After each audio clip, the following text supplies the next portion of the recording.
Hello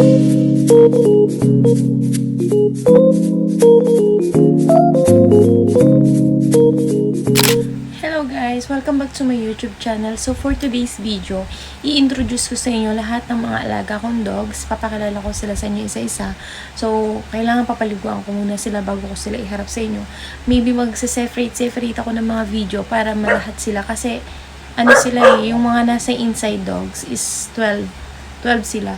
So, yung mga nasa labas, may 3, may 1. So, bali 16 sila lahat-lahat. So, I have 16 dogs. So, iba't ibang breeds yon. American Bully, Japanese Spitz, and then Pomeranian, and then Shih Tzu. So, pinakang ko Shih Tzu kasi pinakang parang cutie-cutie yung mga breed nila. Talagang parang mga baby sila, lalo si Bacon. So, yes, bakit si Bacon? Dahil siya yung pinakang naging sakitin.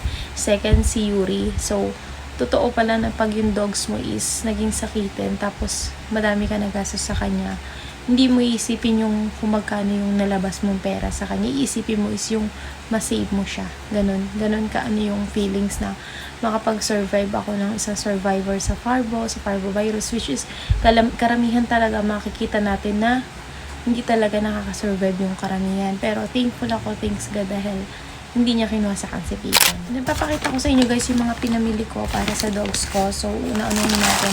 Bumili ako ng daspan at saka wales na maliit para pag nasa loob ng niya. Dati kasi tissue. So, medyo lumalaki na sila, nagiging play bite na sila. So, pag kinuha ko ng tissue, kung inangat-ngat nila yung tissue, so baka makain nila yung tissue sa bibig. So, much better na bumili ako ng ganyan. And then, pinakita ko sa mall na wipes na ganito. Nasa 400 mahigit to, 400 pesos. Tatry ko kung malaki siya kasi ibang wipes manipis lang tapos maliit. So, di bali ng manipis, basta malaki siya. Kasi pang hugas ang pupo nila, pag hindi sila maliligo, wina-wipes ko na lang. And then, dalawang klase to. Tatry ko sila kung ano nang maganda. Yan, makikita mo yung difference nila. Tigko 400 bawat isa nito, guys. So, maybe antibac na rin siya. Antibac na rin. And then, bilang ko sila ng prebiotics. Ito guys, pang good bacteria. Ito mga to yan. Pwede siya sa cats, pwede siya sa dogs. So, prebiotics siya. Mga pang good bacteria. Meron kasing bad and may bad bacteria tsaka good bacteria. Ayan, 4 yung binili ko. And then, isang malaki. Siguro guys, magagastos ka sa pagkain ng aso, nasa 3,000 mahigit. So, sa linggo lang nila yun. Tapos ito, 1 kilo nito is 999. So, piso na lang 1,000 na. Yan. Ano naman siya, masterpiece ng hypoallergenic. So, yung anti-allergy siya, hindi siya ma-allergy. Karamihan kasi sa dogs is yung nagkakaroon ng irritating sa skin. Lalo na pag puppy pa lang. And then, bumili ako ng milk nila. Ayan. Hindi lang ko nila ng milk. Nasa 600. Ayan yung price niya, guys. 699 yung milk. Pwede siya sa buntis, pwede siya sa aso, pwede siya sa pusa. Ayan. Pagka magkakapapis, kasi isa kong female is pregnant. And then, tissue. Ito lang guys, mga pinamili ko. And then, mamaya share ko sa inyo yung mga dog food na pinapakain ko sa kanila. Yung mga treats nila, at saka yung mga nilalagay ko sa foods nila. Minsan kasi pinapakain ko sila ng human foods, pero hindi ko nilalagay na seasoning kasi bawal na bawal yun sa kanila. Nilalagay ko is seasoning yung pang dogs talaga. First introduce ko sa inyo is si Bacon. Hi vlogs! Ano siya guys, parvo survivor siya.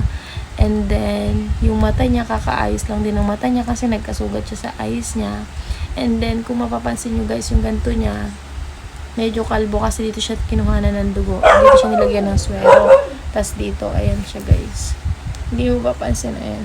Medyo kalbo siya. Pero ngayon, okay na si Bacon. Hi, Bacon. Hi, Bacon. Meet Hi Vlogs. Welcome back to my YouTube channel. Subscribe na kayo guys. Sabi mo, Bacon. Hello guys. So, kakagising ko lang. So, tatapusin ko lang yung i-edit kong video para sa pag i-introduce ko ng mga dogs ko. So, ina-introduce ko na sa inyo dito is first si Bacon. So, second si Kilua. Ang dungis niya ngayon, guys. Kasi katatapos niyang kumain. Yan. She's a baby boy. So, kakabili ko lang sa kanya nitong last month. So, baby pa lang siya. See, tingnan mo, guys. Ang dungis niya. And this one, guys, is si Mami Mayo. So, kaya Mami siya because she's a pregnant. So, malapit na rin siya mga anak. I-update ko kayo, guys, sa follow-up check-up niya. Ipa-follow-up check-up ko siya. She's a pure Pomeranian, beer type. Yan. Malapit na siya mga anak. So, papakilala ko din sa inyo yung nakabuntis sa kanya. Hindi ko siya masyadong inawakan kasi nga, guys, pregnant siya. So, medyo sensitive. Bawal siya magtatalon. Bawal siyang mag-play. Bawal siya sa kahit anong activities. Basta rest lang siya, kain, tulog, pahinga.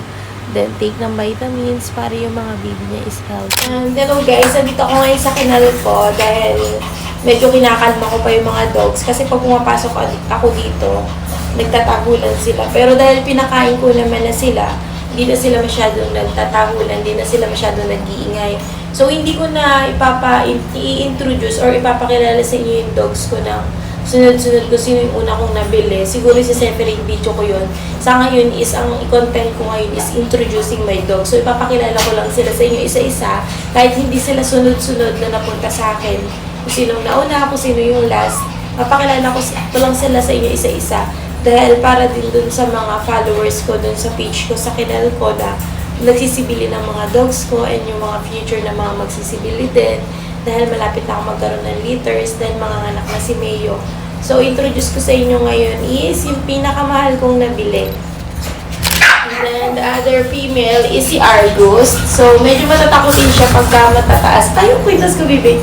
Medyo matatakotin siya. Gusto niya lagi siya naka-hug. Pag ikukunin mo siya, gusto niya lagi siya naka-hug. Kasi nga, matatakotin siya. Maliit lang siya, teacup size. Yan. Teacup size lang siya. Yan. Yan yung face niya. Girl face din siya. Quality din dito dahil ito at saka si Gangnam, si Mayo is champion line. Malalaman mo kasi guys pag champion line ng dogs, yung papel niya, meron siyang red line. May red mark siya. Ibig sabihin champion siya. Line siya ng mga champion. Line siya ng mga champion kay Mr. Ikaw umiiyak. Kay Mr. Lee. Thank you Mr. Sir David Lee. And this is movie. Ito yung nakabuntis kay Mayo. So actually, dalawa ko silang binili. Para sila. And, sabay ko silang binili. Binili ko sila na-stud na niya na-stud na niya si Mayo ng 2 times. So hindi ko siya mahawakan ng matagal kasi nag-iingay yung ibang dogs at sa selos. And then guys, meron siyang kwento. Dahil nung first time na binili ko siya, maybe 2 days pa lang siya sa akin. Yung cage ko dati is 3 layer. So, meron siyang 3 cage na magkakapato. So, ito nasa pangatlong layer siya. Eh, nagbabacuum ako. Tinatanggal ko yung mga balahibo nila. Naku guys, nakalimutan ko na forgot kong i-close yung door ng cage niya. Imagine, tumalon siya magmula sa 3rd floor ng cage hanggang sa flooring. So, ang nangyari, na-shock siguro siya. Medyo nag-freeze siya, nangisay siya, nanigas siya, na akala ko talaga, sa point na ako, nang ala akong kasama yung si babe na sa trabaho nun. Mag-isa lang ako. Tapos, galing pa ako sa paggawa ng report, so medyo stress ako. Umiyak na lang talaga ako, wala akong ibang nagawa kundi mag-pray kay God na, Lord, huwag mo naman kunin, huwag mo siya sa akin kunin. Sorry kung naging careless ako, naging mapabaya ako dahil by mistake talaga, na-forgot ko talaga i-close yung door niya. Kasi nga, iniintindi ko yung mga balahibo nila kasi nagsished sila ngayon. Yun ang mahirap sa Pomeranian ngayon, yung i-maintain mo yung balahibo nila. Oras na mag-shed sila sabay-sabay. Napakahirap guys, sobrang daming balahibo mong lilinisin. Alam niyo naman, sobrang hirap tanggalin ng balahibo lalo pag nakakapit sa damit. Pero dahil nga, for mama ko, na bumili na ako ng mga ganyan, alam ko talaga sa dogs ko, responsibilities ko yun. Bumili na ako ng mga pantanggal sa damit, kahit saang damit pa kumapit yung mga balahibo nila, kaya kong tanggalin kasi kumpleto naman ako guys sa gamit.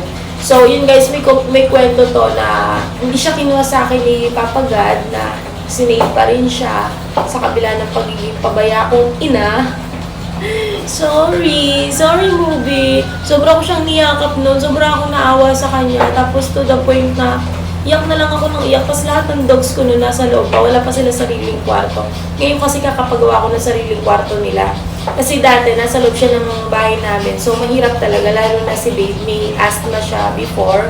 So, thanks God naman, hindi naman umuulit, hindi naman sumusumpong.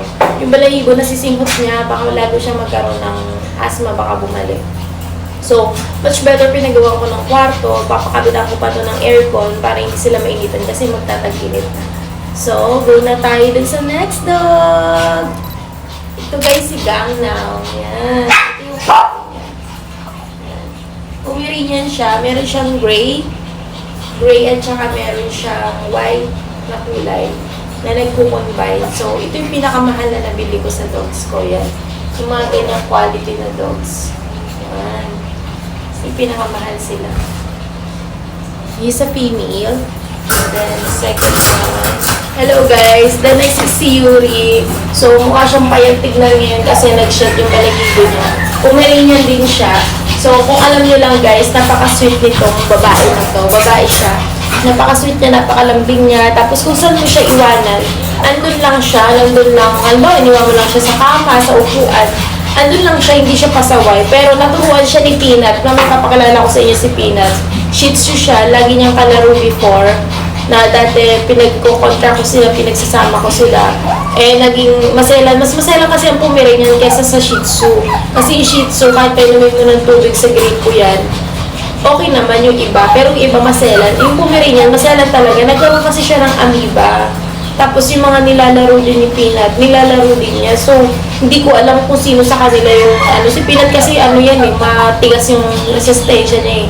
Kasi simula nung napunta siya sa akin, never siyang nagkasakit. So, ipapakilala ko sa inyo. Guys, si Shun. So, pinaka-kulit, pinaka-cute. Tingnan nyo, hindi mo ito makabahan ng tahimik. Sobrang likod nito. Madungis din siya kasi katatapos kumain. Sobrang likod nito guys. Papakita ko na lang yung picture nito. Sobrang cute nito pag nakapaligo din siya. Ito nga lang. Ito yung problema niya. Tingnan mo kakulit. Napakakulit niya. Di ba? Di ba? Kailan pag nag-alaga ka ng aso, pasensya mo. Di ba? Yan yung kulay niya. Ngayon, ang laki na niya. Maliit ko. Nung nabili ko ito, maliit lang siya. Sobrang liit lang niya nung nabili ko. Tingnan mo, bro. Sobrang pasaway nito ng babardagol to lagi. Wala siyang pakialam kung malaki o maliit yung kasama niya. Basta babardagol lang niya. Miss Shun, this is a male dog, Shih Tzu. Lavender din siya. May mga DNA test sila. Proven sila na may DNA test na pure Shih Tzu silang lahat. Excited ako sa mga dito. Next guys, nag-iiwan na sa isang photo ko. Next guys, si Lila. So, mapapansin nyo guys, para siyang bruha. Pero papakita ko yung picture niya pag nakaayos. Kasi nga, nasa cage sila ngayon. Hindi ko sila laging hinawakan kasi sensitive nga. Bawal silang yung makahiwag-himod. Kasi lalo to baby pa to. Yung kulay niya guys is lavender. Kaya maganda yung kulay niya. Para siyang dull lang. Para siyang manika lang. So, ito yung pinakamalambing ko rin na aso. May pinakamakulit, pinaka-hyper. And then, pag nilagay mo siya sa loob, yung adult dog, yung senior dog ko, pag nilalagay niya yung away siya, hindi pwede na isasama ko siya doon. Nabili ko to is from Cebu, nabili ko siya. Hindi ko sasabihin kung magkano kasi iba-iba sila na presyo. So, mas mahal yung Pomeranian. Mahal din ang lavender. Lavender dog na Shih Tzu is mahal talaga. Iba-iba kasi ng price yan eh. Depende yan sa quality, depende yan sa breed. So, yan yung mukha niya. Mahilig siyang dumila. Papakita ko pag nakaayos siya. May video siya sa akin na inayusan ko siya kasi nag-photoshoot kami. And sa kanila is mag-iisip namin yung pan-treats nila, pipicturean sila. So kung gano'ng kaganda kasi sila, minsan kinuha silang sponsor sa online, ganyan, pipicturean lang. Then babayaran sila kahit hindi na ganun kalakihan. Basta kumikita siya, di ba? Lila.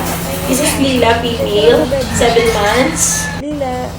Ay, sobrang hassle nitong vlog na to. Kasi habang kinuha ko sila isa-isa, habang pinapakilala ko sila isa-isa, isa-isa sila nagsisipupo. So, kailangan ko muna linisin bago ko sila kunin kasi hindi ko talaga pinatatagal yung pupo sa cage nila kasi baka matapakan nila, magkakaroon sila ng sa paa. So, lagi kong nililinis, lagi ko silang sinasanitize. Ito yung ginagamit ko, guys. So, nabili ko lang to sa TikTok. Napakabango niya. Tapos, pagkatapos nun, hindi pa ako nakukontento, lalagyan ko pa siya ng air freshener sa mga potty tray nila. Lahat naman sila potty tray na. So, lagi lang sila naka-cage kasi nga sensitive sila at saka hindi rin nilabas ko na pera sa kanila. Kaya, kailangan talaga separate cage sila kasi ayoko magkakaroon sila ng away. Kasi once na magkasugat sila, Diyos ko, may problema ako, papabel.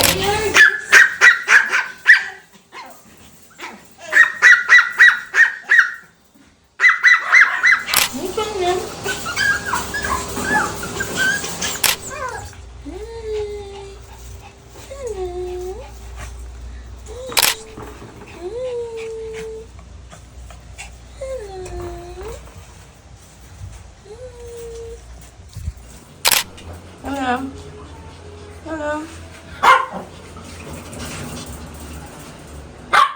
Hi, Moby. Moby.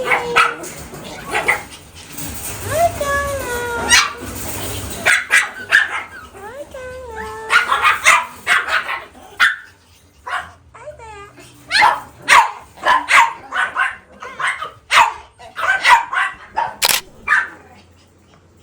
Yuri. Marcus. Tina.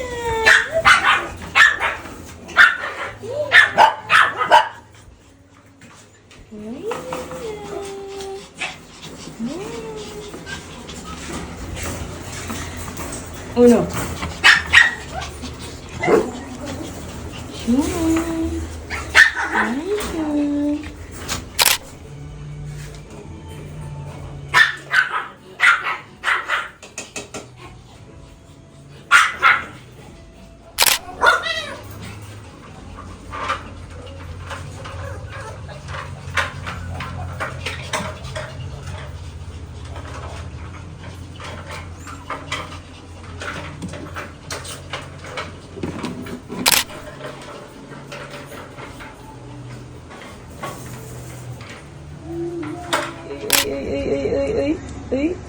Ay. Nakapuni pa yung batang yan. Lila. Come. Ay. Kaganda naman yung batang yan. O, wag mong gugulin si Buntis. O, papahinga siya. Diyan ka lang sa bed mo. Lila. Ay.